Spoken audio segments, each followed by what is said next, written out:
ഈ ഫൈസൽ ചീര എന്ന് പറയുന്ന ഫേസ്ബുക്ക് പേജ് ഞാനിങ്ങനെ ഭയങ്കരമായിട്ട് ശ്രദ്ധിച്ചപ്പോൾ ഞാൻ കണ്ട ഒരു നല്ല കാര്യം എന്ന് പറയുന്നത് ആളുകൾ വേറെ പല കോൺട്രാക്ടേഴ്സിനെ വെച്ചോ അല്ലെങ്കിൽ ആർക്കിടെക്റ്റിനെ വെച്ചോ ഒക്കെ അവരുടെ വീട് പണിയാൻ തുടങ്ങി.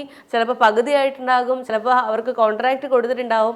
ഇതെല്ലാം കഴിഞ്ഞിട്ടും എല്ലാ സംശയങ്ങളും നിങ്ങൾക്ക് വേണമെങ്കിൽ എന്നോട് വന്ന് ചോദിക്കാം, അതിന് ഞാൻ പ്രത്യേകിച്ച് ഒരു പൈസ ഈടാക്കുന്നില്ല എന്ന് പറയുന്ന ഒരു ഫൈസലൊക്കെ കണ്ടു. അതെന്തുകൊണ്ടാണ് അങ്ങനെ?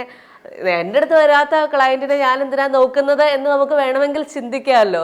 അത് വേണ്ട എന്ന് ചിന്തിച്ചത്. പൈസ വേണ്ട എന്ന് പറയുന്നത് ഞാനൊരു എഞ്ചിനീയർ ആർക്കിടെക്ട് ഒന്നല്ല. എനിക്ക് ജീവിതത്തിൽ ഞാൻ പല സ്ഥലങ്ങളിലും പോയിട്ടുള്ള ഒരു 10-25 വർഷത്തെ എക്സ്പീരിയൻസ് ആണ്.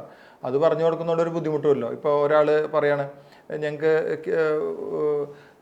ഡോറ് വെക്കുമ്പോൾ എന്തുകൊണ്ട് ഡോറ് വെക്കണം, അത് തേക്ക് വേണോ വീട്ടി വേണോ, അല്ലെങ്കിൽ ജനൽ വെക്കുമ്പോൾ എങ്ങനത്തെ ജനൽ വെക്കണം. അപ്പോൾ ഏറ്റവും മാർക്കറ്റിൽ ഡ്യൂറബിൾ ആയിട്ടുള്ള ഒരു കമ്പനിയെ നമുക്ക് പരിചയപ്പെടുത്തി കൊടുക്കാൻ പറ്റും, അല്ലെങ്കിൽ അവർക്ക് ഇഷ്ടമുള്ള ഒരു കമ്പനി അവർക്ക് വാങ്ങിക്കാൻ പറ്റും. ആ മെറ്റീരിയൽ റോ മെറ്റീരിയലിനെ കുറിച്ചിട്ടുള്ളൊരു അവബോധം ഉണ്ടാവുക എന്നുള്ളത് തന്നെയാണ്. ഇപ്പോൾ മരത്തിൻ്റെ ഒരു ജനൽ വെക്കുന്നതിനേക്കാൾ ഏറ്റവും നല്ലത് UPVC വിൻഡോസ് തന്നെയാണ് ഇപ്പോൾ ഉപയോഗിക്കാൻ ഏറ്റവും സൗകര്യം.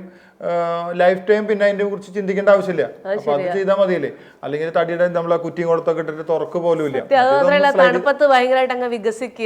നല്ല മരം കിട്ടണമെങ്കിൽ 12,000 മുതൽ 14,000 രൂപ വരെ ഒരു കുബിക്കിന് വില വരും. അപ്പോൾ ഒരു കുബി മരത്തിന് നമുക്ക് 14,000 രൂപ വില വരുന്നതിന്റെ പകരം 1,500-ന് 2,000-ന് വാങ്ങിച്ചായിരിക്കും വെക്കും. ഇത് മര്യാദയ്ക്ക് ഉണങ്ങി ഉണ്ടാവില്ല. ഇത് കുറച്ച് കഴിഞ്ഞ് കുത്തി പോകാനുള്ള സാധ്യത ഉണ്ട്.